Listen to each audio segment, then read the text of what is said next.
Success the school के जिम्मेदारान की जानिब से लड़कियों की मेयारी तालीम और दीनी माहौल में तरबियत के लिए टोली चौकी और पुरानी हवेली ब्रांच में लड़कियों के लिए एक्सक्लूसिव स्कूल का क़याम अमल में लाया गया है। तो जल्दी करें, सही वक्त पर दुरुस्त फैसला लें और अपनी शहजादियों की तालीम के लिए सक्सेस द स्कूल का इंतखाब करें।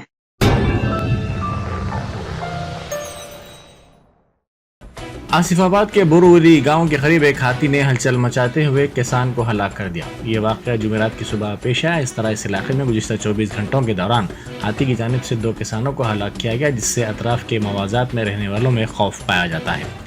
जुमेरात की सुबह तकरीबन 5 बजे इस हाथी ने 55 साल के पोशन्ना नामी किसान पर हमला कर दिया, जो अपने खेतों को पानी डालने का काम कर रहा था।